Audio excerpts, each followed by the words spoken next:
Dear students, today we are going to discuss uh, some topics related to semiconductor physics. Previous videos में मैंने आपको समझाया था कि कंडक्शन बैंड क्या होता है, उसके पहले बताया एनर्जी बैंड क्या होता है, कंडक्शन बैंड क्या होता है, वैलेंस बैंड क्या होता है, ओके, और एनर्जी गैप क्या होती है, कंडक्शन बैंड और वैलेंस बैंड के जो बीच की जो गैप है ना। तो ये सारे फैक्ट्स हमने डिस्कस किया था। आज कुछ और इम्पॉर्टेंट फैक्ट्स डिस्कस करेंगे। तो सबसे पहले कुछ इम्पॉर्टेंट टर्म्स, जो बेसिक टर्म्स है, जो आपको समझना होगा ताकि आगे की जो टॉपिक है वो हम बढ़िया से समझ सके। तो देखो, हमारा जो कंडक्शन बैंड होता है, ये है हमारा conduction band. We write it here, conduction band. और यहां होता है वैलेंस बैंड। मैंने बताया था कि वैलेंस इलेक्ट्रॉन से वैलेंस बैंड बनता है। वैलेंस इलेक्ट्रॉन्स की मल्टीपल लेवल की स्प्लिटिंग हो जाती है एनर्जी लेवल की, वो सारे क्लोजली स्पेस्ड होते हैं, वो सारे मिलाकर के हम लोग बैलेंस बैंड कहते हैं। ये एनर्जी, यहाँ की एनर्जी को हम लोग VB कहते हैं, है ना, EB, सॉरी, EV, है ना, energy of valence band, upper layer, है ना, upper part of the upper layer of valence band. जैसे जैसे आप ऊपर जाते हो एनर्जी ग्रो करती है, बढ़ रही है ना। तो यहाँ एनर्जी कम है, बढ़ रही है एनर्जी, यहाँ पर EV जो है top layer of valence band को EV कहेंगे। कंडक्शन बैंड के लोअर पार्ट जो है, लोअर लेवल है, यहाँ पर हम कहेंगे EC, कंडक्शन बैंड की एनर्जी लोएस्ट। जैसे जैसे आप ऊपर जाओगे एनर्जी ग्रो करेगी। आप जब ऐसे बढ़ रहे हो तो एनर्जी जो है वो ग्रो कर रही है, याद रखना है, एनर्जी ग्रो कर रही है, एनर्जी इंक्रीजेज या ग्रो कर रही है। तो और इस दोनों के बीच की गैप को क्या कहते हैं? फोरबिडन गैप, है ना, वो मैंने पहले ही बताया था, आपको याद रखना है। I repeat it, forbidden gap. ये बेसिक फैक्ट्स है जो आपको मालूम होनी चाहिए। एक इम्पॉर्टेंट टर्म्स है, वो हम लिखेंगे, इम्पॉर्टेंट टर्म्स जो आपको मालूम होनी चाहिए ताकि आप फ्यूचर के में जितनी भी टॉपिक्स हो उसे आप आसानी से समझ सके। ओके, सबसे पहला टर्म्स हम बताएंगे आपको, इसे हम लोग NE से रिप्रेजेंट करेंगे। ये क्या है? नंबर ऑफ इलेक्ट्रॉन्स पर unit volume. Number of electrons, कितने इलेक्ट्रॉन्स हैं पर यूनिट वॉल्यूम, यूनिट वॉल्यूम में, पर यूनिट वॉल्यूम, हाँ, यूनिट वॉल्यूम में कितने इलेक्ट्रॉन्स हैं of a given energy E, of a given energy E।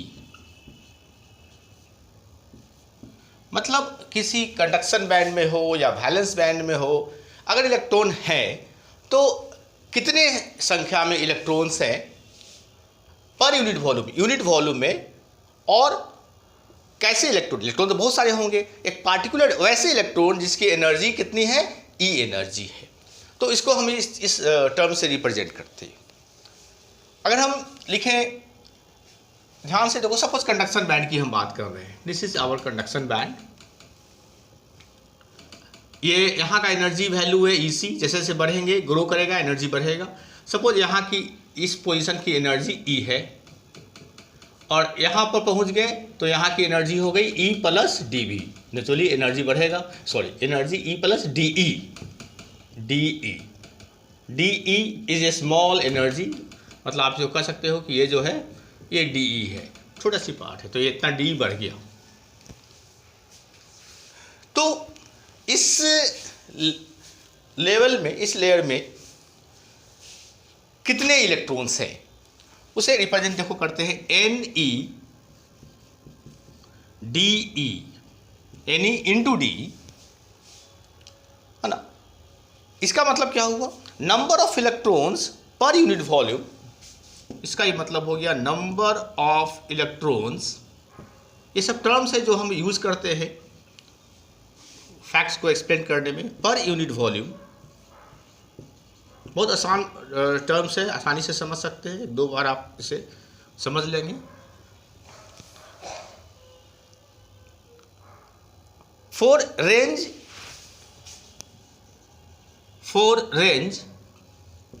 कहाँ से कहाँ तक, E to E plus DE, E to E plus DE। इस रेंज में कितने इलेक्ट्रॉन्स है पर यूनिट वॉल्यूम, मतलब इतने DE इस रेंज में, है ना, इतने सारे एनर्जी वैल्यू वाले इलेक्ट्रॉन्स, इसका एनर्जी वैल्यू इतना है, पर यूनिट वॉल्यूम इसकी संख्या क्या है, दैट इज NE-DE। उसके बाद है DE, कभी कभी इसको हम लोग ZE से भी रिप्रेजेंट करते हैं, ZE भी। ये क्या है, D for density. Okay, so density of electrons, ये हो गई डेंसिटी ऑफ इलेक्ट्रॉन्स। देखो डेंसिटी जब भी कैलकुलेट करते हैं, जैसे नॉर्मल मास डेंसिटी, तो मास पर यूनिट वॉल्यूम, है ना, कितने मास है यूनिट वॉल्यूम में, है ना। पॉपुलेशन डेंसिटी तो कहते हैं कि कितने संख्या में लोग रहते हैं एक गिवन एरिया में, है ना, पर यूनिट एरिया में। तो डेंसिटी अलग अलग तरह की होती है। तो यहाँ पे भी डेंसिटी है, डेंसिटी ऑफ इलेक्ट्रॉन्स। डेंसिटी का बहुत जगह अलग अलग जगह हम लोग इस्तेमाल करते हैं। डेंसिटी ऑफ इलेक्ट्रॉन्स पर यूनिट वॉल्यूम,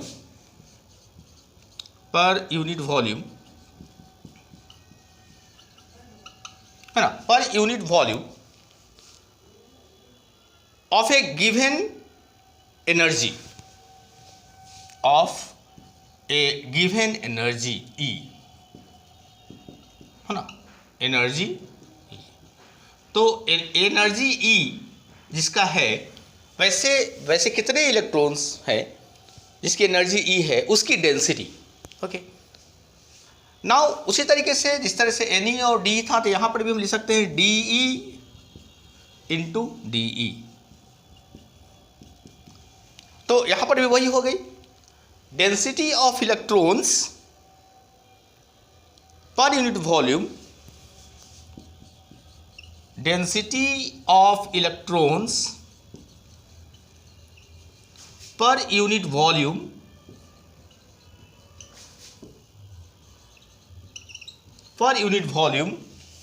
फॉर रेंज। यहां पर भी देखो DE रेंज, फॉर रेंज कहां से कहां तक, तो हम लिखेंगे E to E plus DE, for range E to E plus DE। तो ऑलमोस्ट सिमिलर ही डिफिनेशन है, जैसे इसका है वैसे ऑलमोस्ट इसका है, सिर्फ डेंसिटी टर्म एक आ गई है, यहाँ नंबर है, यहाँ डेंसिटी है, राइट। उसके बाद we will see few more terms. ये सारे टर्म्स आपको समझ लेना है, याद रखना है, जिससे आगे की जो फैक्ट्स है, जो थ्योरी है, वो आसानी से आपको समझ में आ जाए। उसके बाद है FE, इसको कहते हैं Fermi direct function. Fermi direct function, okay, Fermi direct function, okay.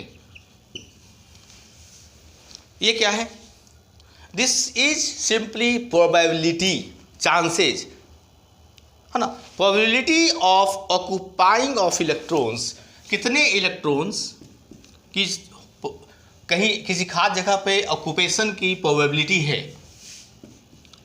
Probability of occupying of electrons, कितने इलेक्ट्रॉन्स की ऑक्यूपेशन किसी खास जगह पे ऑक्यूपाई वो कर सकता है, उसकी प्रोबेबिलिटी है occupying of electrons of a given energy, of a given energy, एक खास एनर्जी वाले इलेक्ट्रॉन्स कितने वहाँ पे ऑक्यूपाई, एक खास जगह पे कहीं भी एक जगह पे रह सकते, of a given energy E, okay, of a given energy E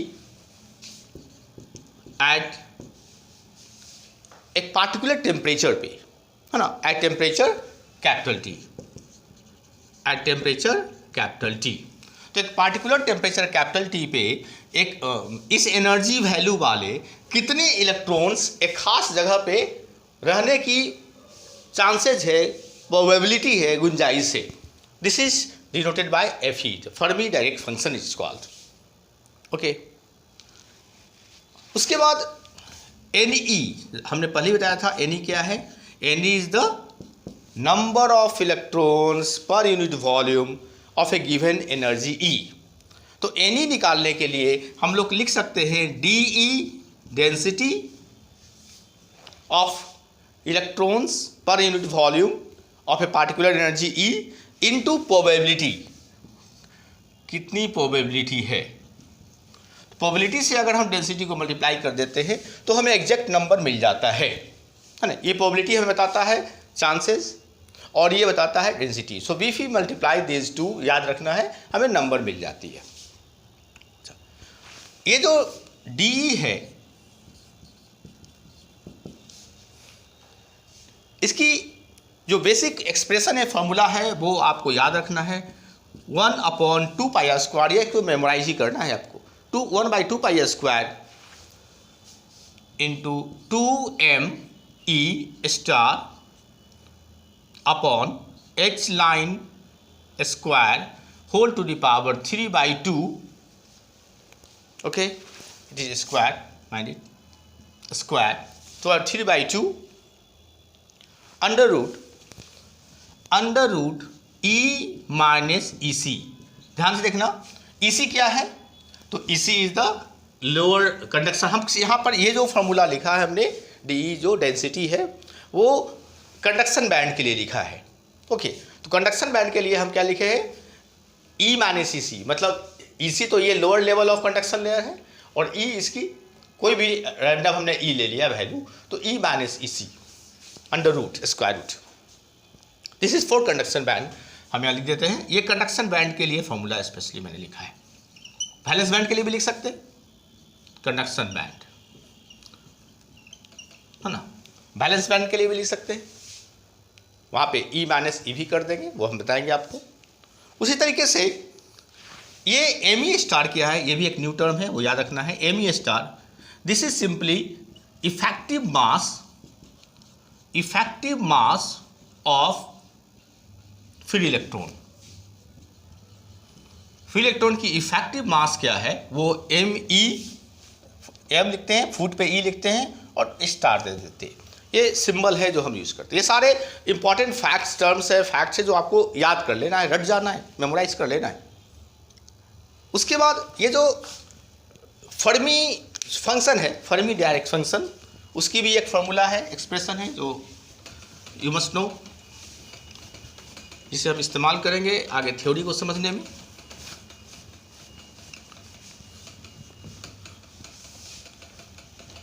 Fermi direct function FE, इसकी क्या फॉर्मूला है, ये है 1/1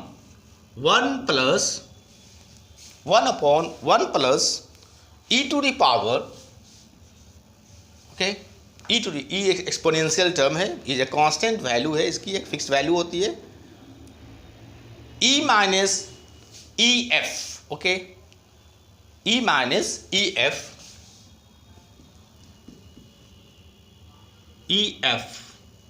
upon KT, where K is the Boltzmann constant, capital K is the Boltzmann constant और capital T is the Kelvin temperature। तो ये formula हम इस्तेमाल करेंगे, ये याद रखना है आपको। उसके बाद एक और है, एक नॉर्मल इंटीग्रेशन है जो हमेशा आपका आएगा। हम इंटीग्रेशन में आगे नहीं जाएंगे, तो एक इंटीग्रल वैल्यू है जो आपको याद कर लेना है, वो है x to the power 1/2 into e to the power minus x d x. इसकी वैल्यू आप सिंपली लिख सकते हो √π/2। So these are the important terms, है ना, which you have to keep in mind, okay, to understand the theory that we are going to study today.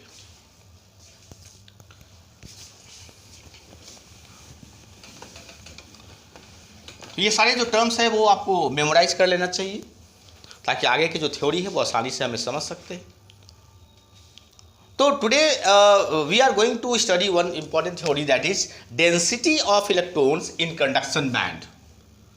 Discuss density of electrons in conduction band. Conduction band में जो electrons हैं उसकी density, we also call it number density, है ना, इसे हम लोग number density भी कर सकते हैं।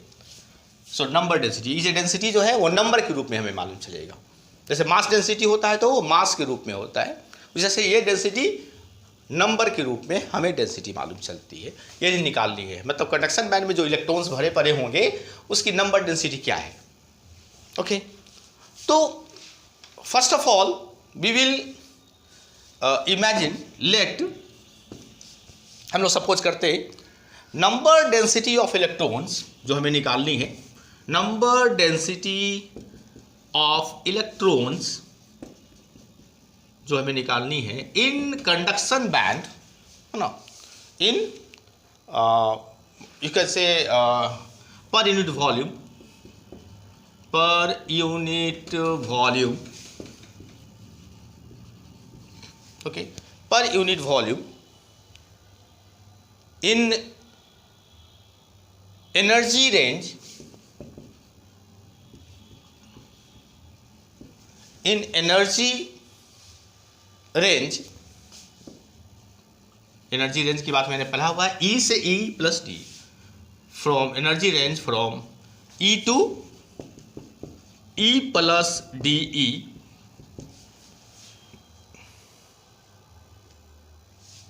Okay, E plus DE,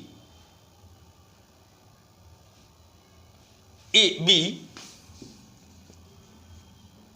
DNE, okay, DNE, D मतलब स्मॉल, NE मतलब number density of electrons in conduction band, हम ये मान लेते हैं। तो याद रखो, हमें ये जो जिस तरीके से ये जो स्मॉल डी के लिए है, E टू DE, मतलब E to E plus DE का मतलब है इस रेंज के लिए अगर हमें निकालनी है तो हम DE लिख देते हैं। तो अगर हमें तो पूरा कंडक्शन बैंड पूरे बैंड का निकाल लेना है, तो कंडक्शन बैंड की बिगिनिंग कहाँ से होती है, EC से, एनर्जी वैल्यू EC है, और अपर जहाँ तक चले जाओ, मतलब अप टू इन्फिनिटी तक जा सकते हैं। तो हम क्या करेंगे, हम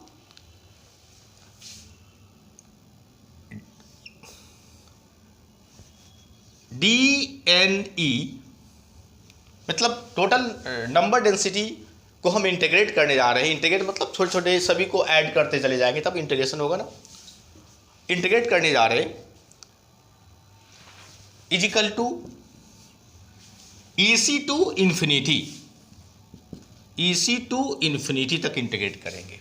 किसे इंटीग्रेट करेंगे, तो मैंने आपको बताया था NEDE,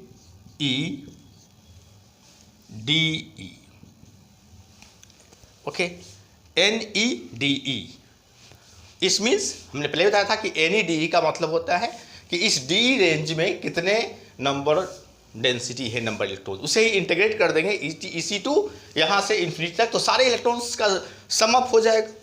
तो इसको जब इंटीग्रेट करेंगे DNE, तो ये हमारा टोटल, अगर हमें NE मिल रहा है तो हम इसे ऐसे लिख सकते हैं EC टू इन्फिनिटी, और एनी के लिए क्या लिखेंगे, हमने पहले ही बताया था आपको इसके पहले कि एनी जो है, एनी की जगह पे हम लिख सकते हैं D into F E, probability D E.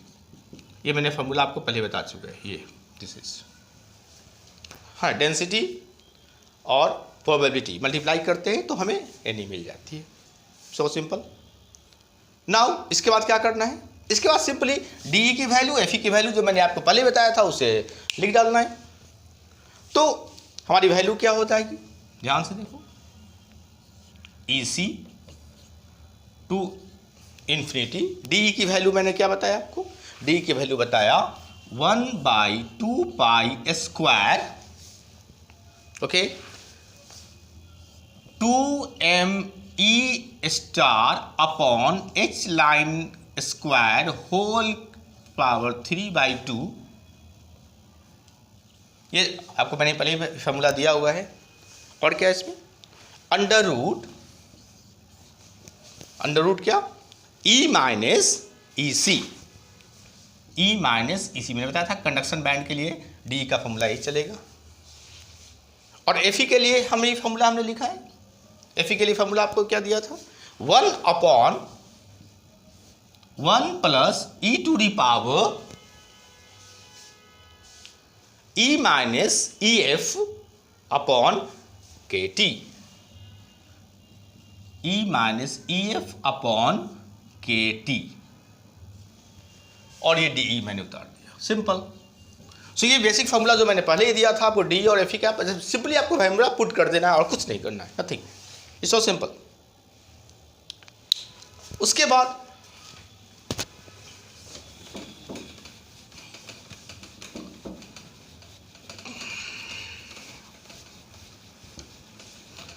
Simplification है, कोई बहुत बड़ी कॉम्प्लिकेटेड, देखने में ये फॉर्मूला बहुत कॉम्प्लिकेटेड लगता है लेकिन ये बहुत ही सिंपल है, सिर्फ आप सिंप्लीफाई करते चले जाओ।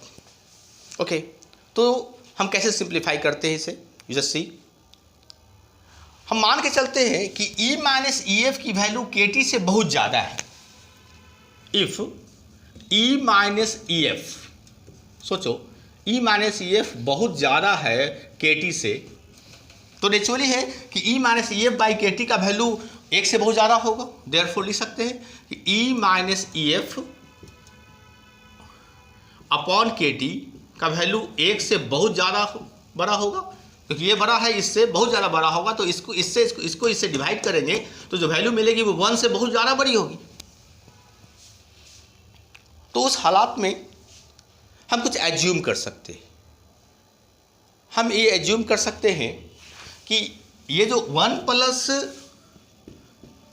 Plus E to the power E minus E to the E F upon के टी का जो वैल्यू है, चूंकि इसका वैल्यू 1 से बहुत बड़ा होगा, तो ये इसको इस 1 को इग्नोर कर सकते हैं। जैसे ये 1 है और ये है 1 लाख, फॉर एग्जांपल 1 लाख, तो 1 लाख में 1 जोड़े या नहीं जोड़े, 1 लाख के सामने तो वो छोटा पड़ जाता है, तो 1 को हम इग्नोर कर सकते हैं। मतलब this is almost equal to E to the power E minus E F upon के टी।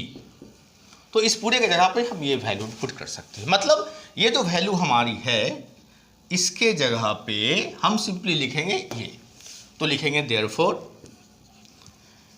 ये हमारा जो वैल्यू है वो क्या है, N E. Okay, so N E is equal to, बस कॉपी कर लो इसको, सारे को कॉपी कर लो, कुछ नहीं है, ई सी जो है मैं उतार रहा हूँ, कोई बहुत बड़ा काम नहीं है, 1/2 पाई स्क्वायर, सिंपली कॉपी करना है, थोड़ा सा ओके, सिंपली जस्ट कॉपी करते चले जाइए, कुछ बड़ा काम नहीं है, सिंप्लीफाई करना है, ये बस उतारते चले जाओ, कुछ नहीं करना है, ई माइनस ई सी, सिंपली कॉपी, यहाँ इसके जगह पर हम लिख देंगे इंटू 1 अपॉन ये वैल्यू रख देंगे, इस पूरे की जगह पर ये लिख देते हैं e to the power E minus E F upon के T. So simple. Okay, now ये जो वैल्यू है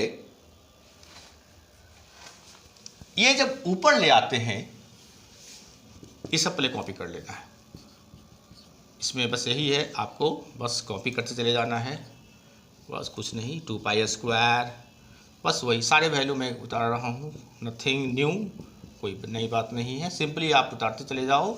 ये लिख दो E माइनस EC, बस कॉपी किया, और इसको ये डिनोमिनेटर में है, तब ऊपर जाएगा तो पावर माइनस हो जाएगा, तो अगर पावर माइनस होगा तो e to the power minus इतना होगा, माइनस से जब मल्टीप्लाई करेंगे तो EF आगे आ जाएगा, पीछे चला जाएगा, तो इसको लिख सकते हैं, देखो ऊपर चला गया, माइनस यहाँ पर आ गया, तो माइनस से मल्टीप्लाई किया तो EF minus E upon KT, ये ऊपर चला गया।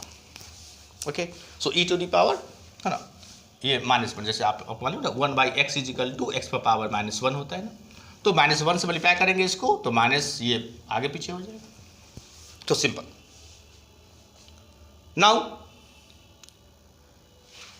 अब हम क्या करते हैं, थोड़ा सा एडजस्टमेंट, बहुत सिंपल एडजस्टमेंट है, बहुत आसान है, बहुत ज़्यादा कॉम्प्लिकेटेड स्टेप्स भी नहीं है। अब देखो ध्यान से, देखो e टू दी पावर, एक इंपॉर्टेंट स्टेप है, e to the power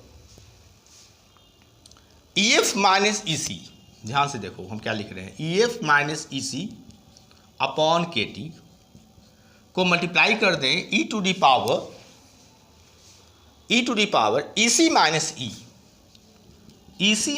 E upon KT, अगर मल्टीप्लाई करते हैं तो क्या होगा, लेट्स सी द रिजल्ट। देखो EF क्या है, EF जो है फर्मी एनर्जी है, EC क्या है, कंडक्शन लेवल का एनर्जी है, EC कंडक्शन एनर्जी, और E is the energy this. इसको मल्टीप्लाई करेंगे तो जब बेस सेम होता है तो पावर जुड़ जाता है, यू नो वेरी वेल, तो जब बेस सेम होगा तो ये दोनों पावर जुड़ जाएगा, तो लिखेंगे EF है ना, EF अपॉन KT, अलग अलग कर देते हैं, EF upon KT minus EC upon KT। देखो सिंपली हमने जो डिनोमिनेटर है उसे हम लोग डिस्ट्रीब्यूशन लॉ के अनुसार अलग अलग कर दिया है, प्लस बेस सेम है तो पावर प्लस हो जाएगा, जुड़ जाएगा, EC by KT minus E by KT क्या होगा, देखो तो EC बाई KT, E और ये दोनों कैंसिल हो जाएगा, तो बचेगा क्या बचेगा, e to the power this minus this, KT अगर कॉमन ले ले, एलसीएम ले ले, तो क्या बचेगा ऊपर, EF माइनस E, ये वही टर्म है जो हमारा यहाँ पे टर्म है, ध्यान देना। तो हम इसके जगह पे हम ये लिख सकते हैं, ये पूरा लिख सकते हैं, यही करेंगे हम लोग, कुछ नहीं, इसके जगह पे हम ये लिख देंगे, बहुत सिंपल है। तो क्या होगा, let us see, therefore NE is equal to, ये सब कॉपी करना है आपको, यहाँ तक कॉपी करना होगा, कोई उपाय नहीं है, EC टू इन्फिनिटी, ये सब कॉपी कर दो, कोई टफ काम नहीं है, सिंपली आपको कॉपी करते चले जाना है, star upon H line square whole cube और 3/2, ये क्या है, E माइनस EC, और इसके जगह पर हम क्या लिख देंगे, ये पूरा लिख देंगे, क्या, तो into E to the power EF minus EC upon KT into E to the power EC minus E upon KT। Okay, और क्या बचा, और हमारा DE तो आपको लिखना ही है ना, ये DE जो है आपको तो लिखना ही है, जो DE आप मिस कर रहे हो, ये DE तो आपको चलेगा ही, तो यहाँ पे DE भी आप लिखोगे। चलिए इंटीग्रेटिंग, ओके, सो हमारी जो वैल्यू क्या हो गई, अब हमारी वैल्यू जो है इसमें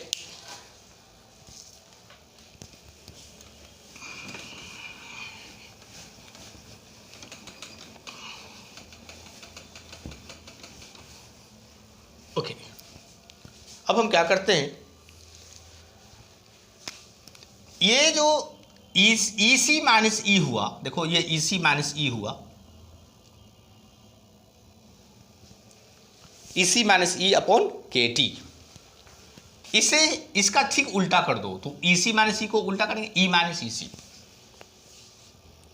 इस E minus EC upon KT को x मान लेते हैं, थोड़ा सा यहाँ पे स्टेप है, ट्रिक है। E minus EC upon KT, simple याद रखना है, जस्ट इसका उल्टा। EC माइनस E है तो E माइनस EC को हम x एज्यूम कर लेते हैं। ओके, तो क्या होगा, क्रॉस मल्टीप्लाई कर देते हैं, तो क्या होगा, therefore E minus EC is equal to KTX। हम x के रिस्पेक्ट में डिफ्रेंशिएट कर देते हैं, तो x के अगर डिफ्रेंशिएट करते हैं x के रिस्पेक्ट में तो क्या होगा हमारा, तो EC तो कांस्टेंट वैल्यू है, EC जो है इसकी वैल्यू तो फिक्स है, दिस इज कांस्टेंट, ये तो बदलने वाला है नहीं। हाँ, E बदलेगा, E वैरी करता है, तो जो कांस्टेंट होता है उसका डिफरेंशिएशन 0 होता है, इसका डिफरेंशिएशन 0 होगा, E का डिफरेंशिएशन हो जाएगा D, है ना, अपॉन DX, और यहाँ क्या हो जाएगा KT, x का डिफरेंशिएशन 1, क्रॉस मल्टीप्लाई कर दो तो क्या हो जाएगा, therefore DE is equal to KT DX, simple. और E माइनस EC को पावर अगर 1/2 लगा दे तो इधर भी पावर 1/2 लगाना पड़ेगा, KT पे पावर 1/2 और x पे पावर 1/2। ये क्यों कर रहे हैं, क्योंकि हमारा देखो यहाँ पे E माइनस EC पर पावर रूट है, ये इसकी वैल्यू हमें यहाँ से मिलेगी, मतलब इसके जगह, ये दोनों एक ही चीज़ है ना, तो इसके जगह पे हम ये लिख देंगे। ओके, और ये जो है हमने इसका उल्टा को x माना था, E माइनस EC को x माना था, तो इसके जगह पर हम माइनस x लिख दे सकते हैं। DE की जो वैल्यू है KTX आ गई DX, तो DE की जगह पर KT DX रख सकते हैं। देखो हम सब्स्टिट्यूट कर रहे हैं सब, है ना, इंटीग्रेशन में, डिफिनिट इंटीग्रेशन में सब्स्टिट्यूशन टेक्निक होती है, और साथ में याद रखना डिफिनिट इंटीग्रेशन में जब सब्स्टिट्यूशन टेक्निक अप्लाई करते हैं तो उसकी लोअर लिमिट अपर लिमिट भी बदल जाती है। ये जो लोअर लिमिट है EC और अल्फा, ये E के लिए है, एनर्जी के लिए है, अल्फा एनर्जी का वैल्यू EC लोअर लिमिट में, अपर लिमिट में इन्फिनिटी। लेकिन अब हम DE को कन्वर्ट करने जा रहे हैं x में, तो अब हमको जो लोअर लिमिट अपर लिमिट लिखना होगा वो x के रिस्पेक्ट में लिखना होगा। तो अगर इफ हमारा E जो है लोअर लिमिट EC था, E अगर EC होता है तो E अगर E के जगह पर EC रख देंगे तो EC माइनस EC 0 हो जाएगा, मतलब x का वैल्यू 0 हो जाएगा, मतलब इसके करस्पॉन्डिंग x का वैल्यू 0 है। तो x के रिस्पेक्ट में अगर हम डिफरेंशिएट करने या इंटीग्रेट करने जाएंगे तो यहाँ EC नहीं लिखेंगे, यहाँ पर 0 लिखेंगे। उसी तरीके से इफ अपर लिमिट के लिए देखो इन्फिनिटी, अगर E का वैल्यू इन्फिनिटी है तो E का वैल्यू इन्फिनिटी बाय 0 इन्फिनिटी, तो x का वैल्यू इन्फिनिटी हो जाएगा। ओके, अब यही इंटीग्रेशन जो है वो अब नए ढंग से लिखते हैं, therefore NE is equal to, ये इंटीग्रेशन ऐसा होगा, EC ना लिख करके हम लिखेंगे 0, चूंकि x के रिस्पेक्ट में इंटीग्रेट करेंगे, इन्फिनिटी की जगह पर हम इन्फिनिटी ही लिखेंगे, राइट। और ये सब उतार देंगे, ये सब को बस कुछ करना नहीं है, आप उतारते चले जाओ। सिर्फ देखने में ये बड़ा लग रहा है लेकिन ये बहुत सिंपल है, जस्ट कॉपी कर लो, h line whole square to the power 3/2, ये सब कॉपी होगा। इसके जगह पर मैंने बताया क्या लिखना है, ये लिख देते हैं KT to the power 1/2 x to the power 1/2, चलो इसके जगह पर लिख दिया, ये कॉपी हो जाएगा, वैसे ही लिख दो, कुछ नहीं करना है, E to the power EF minus EC upon KT, बस इसे उतार दो। और इसके जगह पर मैंने बताया आपको, इसके जगह पर क्या बताया आपको,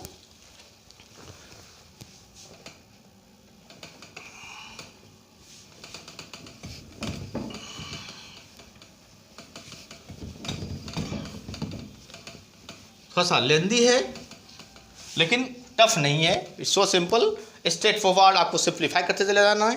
इसके जगह पे हम क्या लिखेंगे, E टू दी पावर, ये तो आप उतार लिया आपने, ये लिखना है into E to the power EC minus E, तो ये तो माइनस x हो जाएगा ना, क्योंकि उल्टा को हमने x माना था, तो E to the power minus x हो गया, और DE की जगह पर हमने मेरा क्या KT dx, चलो अब ये बन गया ऐसा, ठीक है, ओके। बस बेसिक मैथमेटिकल टेक्निक से हमें इसे सिंप्लीफाई करते चले जाना है। अब आप देखो क्या क्या हो सकता है। अब हम क्या करते हैं, याद रखना, जो कांस्टेंट होता है, जो x पर डिपेंड नहीं करता है, हम इंटीग्रेट करने जा रहे हैं x के रिस्पेक्ट में, तो जो कांस्टेंट है x के रिस्पेक्ट में कांस्टेंट, मतलब x का वैल्यू बदलेगा तो उस पर कोई असर नहीं पड़ता है, उसे हम इंटीग्रेशन के बाहर कर लेते हैं। मतलब ये सब कांस्टेंट है, देखो ये कांस्टेंट है, x का इस पर कोई असर नहीं पड़ता है, ये कांस्टेंट है, इसको बाहर कर लो, इंटीग्रेशन के बाहर कर लो, h line square to the power 3/2, और क्या है kt पर भी x का वैल्यू कुछ नहीं पड़ेगा। kt देखो ये ध्यान दो, kt पर पावर 1/2, यहाँ kt पर पावर 1 है, कुछ नहीं है तो 1 है ना, तो जब बेस सेम है तो पावर जुड़ता है 1/2 + 1 3/2, मतलब लिख सकते हैं kt टू दी पावर 3/2, और इसको बाहर कर लेते हैं क्योंकि इसका x पर कोई असर नहीं पड़ता है ना।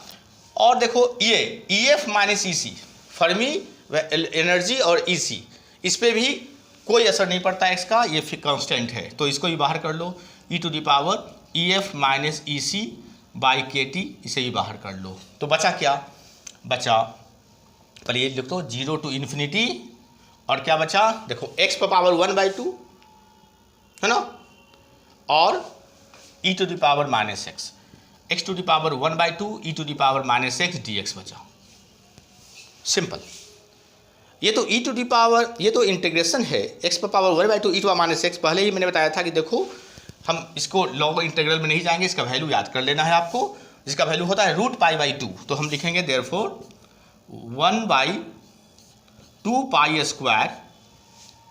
एक चीज ध्यान देना, h लाइन स्क्वायर को हम बाहर करने जा रहे हैं, बाहर कर रहे हैं, तो ये कितना हो जाएगा, h लाइन स्क्वायर जब बाहर आएगा तो देखो स्क्वायर है, अब पावर 3/2 है, जब इसको जब पावर इस पर मल्टीप्लाई होगा 2 × 3/2, 2 कैंसिल हो जाएगा, तो h लाइन क्यू हो जाएगा, h लाइन क्यू जो है वो बाहर निकल जाएगा, मतलब हम लिखेंगे h लाइन क्यू, हम बाहर निकाल देते हैं, अंदर लिख देते हैं 2me स्टार, और ये KT भी डाल दो, KT भी पावर 3/2 है तो अंदर ही डाल दो, एक ही पावर में चला जाएगा, KT पावर 3/2, ओके।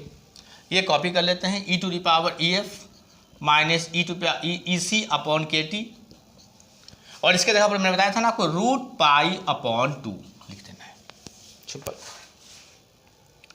अब क्या करना है, h लाइन की वैल्यू आपको बताया था ना, h लाइन की वैल्यू क्या होती है, h/2π, जहाँ h is the Planck's constant, तो h लाइन की वैल्यू h/2π लिखेंगे, तो यहाँ पर क्या हो जाएगा, ये h लाइन q, तो hq/2 2q मतलब 8π/q, तो क्या वैल्यू हो जाएगा, h लाइन q का मतलब hq/8π/q, ओके। तो हम लिखेंगे, इसको कैसे लिखेंगे, ध्यान दो, Ne = 1/2π स्क्वायर इंटू h, ये हो जाएगा hq/2 2q मतलब 8 और π/q, उसके बाद ये बस कॉपी कर लो, क्या है 2me स्टार KT है पावर 3/2, ओके। उसका ये वैल्यू कॉपी कर लो, सिर्फ कॉपी करना है, कोई बहुत बड़ा कॉम्प्लेक्स टफ वर्क नहीं है, EC/KT, ओके। और ये √π मतलब पाई पर पावर 1/2 लिख देते हैं हम यहाँ पे, और नीचे 2 लिख देते हैं, ठीक है, इंटू, ये सब इंटू है 2 से, ये देखो सबसे पहले देखो ये पाई स्क्वायर है और ये π/q है, तो सिर्फ पाई बचेगा, 2 से ये 8 काट देंगे तो 4 बचेगा, तो 4π ऊपर चला जाएगा, तो लिखेंगे Ne = 4π ऊपर चला जाएगा और hq नीचे रह जाएगा, और ये बस कॉपी कर दो 2me स्टार, ये सब कॉपी करते चले जाओ, कोई इसमें कुछ नया कुछ करना नहीं है, बस कॉपी करते चले जाओ, EF माइनस EC/KT, और ये पाई टू दी पावर 1/2/2, देखो ये 2 से ये 4 कट जाएगा 2 टाइम्स, ये पाई है, पाई पे पावर 1 है, ये पाई पर पावर 1/2 है, दोनों मिलकर पावर क्या हो जाएगा 3/2 हो जाएगा। 3/2 मतलब इसके अंदर चला जाएगा। ओके, तो हम लिखेंगे 2, लिखेंगे ये पाई अंदर चला जा रहा है तो ये लिखेंगे 2 पाई ME स्टार KT पावर 3/2 और ये HQ अंदर जाएगा तो ऐसे जा सकता है, इसको भी अंदर डालो तो HQ जो है अंदर जाएगा तो H² पर पावर 3/2 लिख सकते हैं, क्योंकि देखो 3/2 को मल्टीप्लाई करेंगे तो 2 कैंसिल होगा, HQ बन जाएगा, HQ बाहर आ गया, बैलेंस हो गया। और ये उतार दो e⁻ EF minus EC upon KT, ये हो गई मेरी वैल्यू NE की value. Okay, this is actually my final solution. ये हमारी फाइनल एक्सप्रेशन है। ये क्या हमने निकाला? हमने निकाला density, number density of electrons in conduction band. This is the final formula. ये फॉर्मूला बहुत इंपॉर्टेंट है, you must remember it. Okay, thank you.